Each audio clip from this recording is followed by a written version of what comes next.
Welcome back to Saving the Republic with Joe Staten, presented by Grab Your Gear Network, where we speak to people who work hard every single day, use their hands, merit shop workers, trades workers. This network and this show is for you.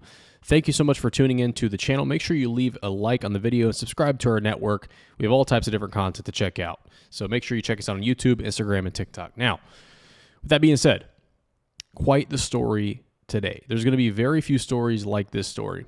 That's how I want to preface today's show. It's going to be a brief one. It's going to be topic focused. And let's just get into it. So, if you guys have not seen this news, the Department of Justice, under the direction of, assumedly so, Joe Biden and Kamala Harris, essentially put a bounty out on Donald Trump, in essence. Am I saying that they want him killed? No. But just take a look at this action. Okay, I'm going to show you guys a letter in a few seconds that was released by this attempted assassin in Florida. Ryan, I think his name is Routh. But the Department of Justice decided, of all the things to leak, we're going to leak this letter.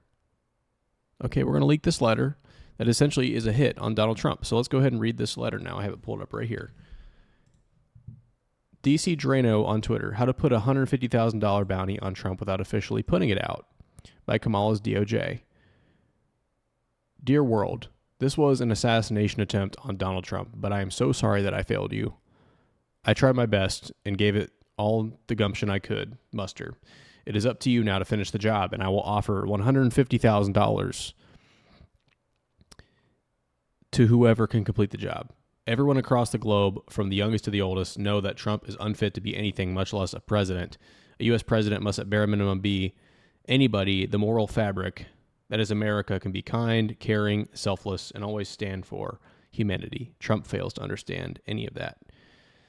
Apologies on some of the words there, kind of chicken scratch writing, but he says he's going to pay $150,000. Okay, right here. $150,000. My first question is this. Where are you getting $150,000? Where? Because this guy, if you know anything about this attempted assassin, his background was pretty meager. He didn't have a lot of money. Okay? He was flying around. He flew to Ukraine a couple times somehow. He was recruiting Americans and other people to fight in Ukraine. But this guy didn't have a lot of money. So it's just very, very strange that he's saying $150,000. Now, could he just be saying this and not have much to back it up or behind it? Of course, he could be doing that for sure. But we have to assume that somebody with this level of insanity to actually try to do something like this, maybe there's a little bit to this. Maybe there's something behind it, but almost more importantly, or more obvious, are the optics of the DOJ putting this out, leaking it, right? This leaked on social media. Why are you leaking this? It's very simple to me. It's the DOJ, it's the Biden-Harris administration projecting to the world, look, there may be $150,000 out there for you. If something happens, it happens. And I honestly, 5 years ago, I would say that's crazy.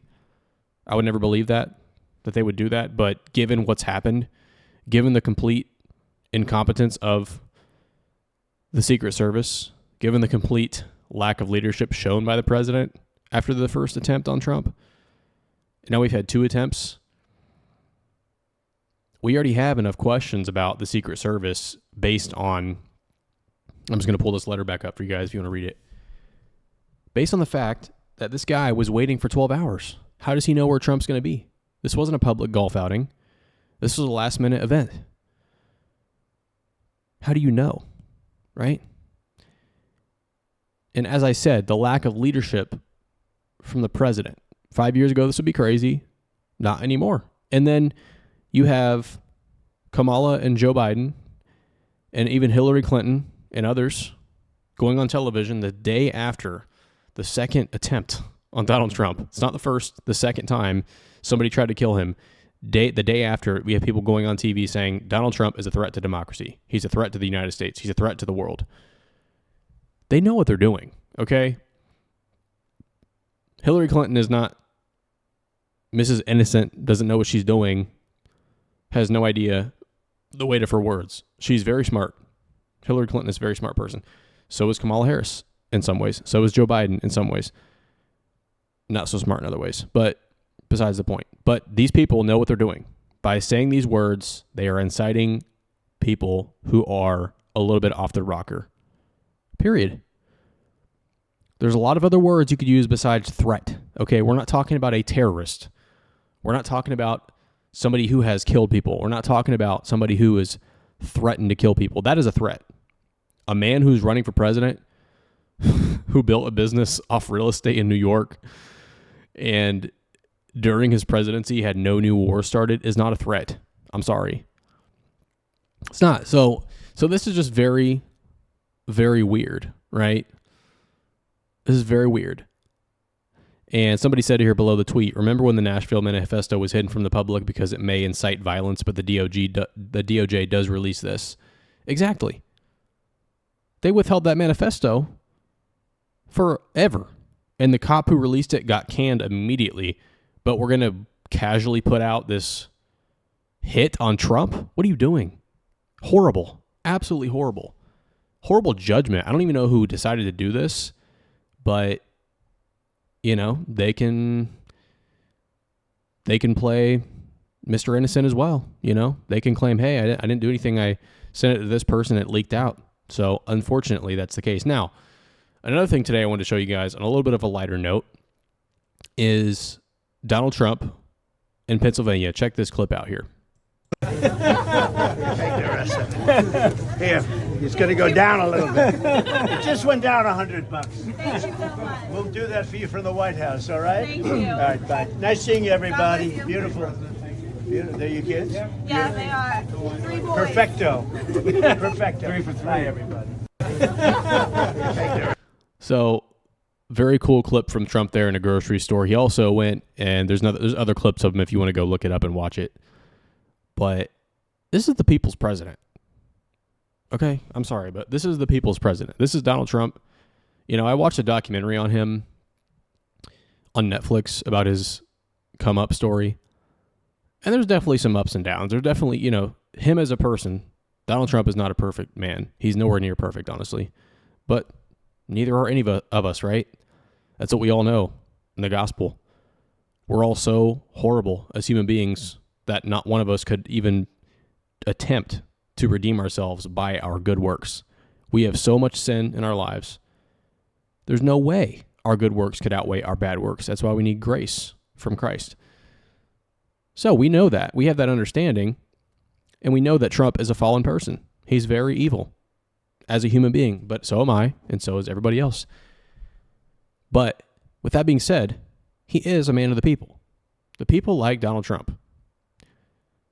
The fact that he's willing to go out and do this and pay for groceries and go to a grocery store, a pretty normal thing, especially after getting shot at. I mean, you have to give this guy a lot of credit. It does take some guts to do this. And honestly, it takes some guts to even get out there and do what he's doing, which is flying around the country still and still doing campaign events. I would be weary to even get on a plane if I was Donald Trump.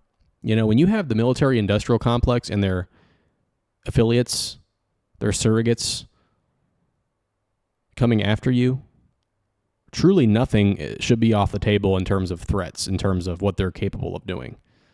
Okay, including flying around. I give Trump a lot of credit, but here he is in a grocery store. If we take a quick look at Polymarket here to wrap up the video, I told you guys it's going to be a quicker video today, quicker show. But Trump is currently trailing in Pennsylvania 52-49. But here's the deal, and I don't think I switched to the screen there. There we go. You can see it now. The deal is this. Donald Trump's poll numbers, we all know, he always underpolls. So him being at this point in the election, I think is a very good sign. We are 43 days away from the biggest election in American history. Hold on to your seats. Buckle up. This is going to be a crazy ride. I'm all for it. I'm going to be bringing you guys many news videos, many stories, many updates. Make sure you subscribe to the channel. Stay posted on Grab Your Gear. We make all types of different content for all different types of people, mainly for the trades workers and people who work hard, though. So if that's you, check us out. Make sure you subscribe to the channel. Leave us a comment down below, and I will see you all in the next show Wednesday. Take care.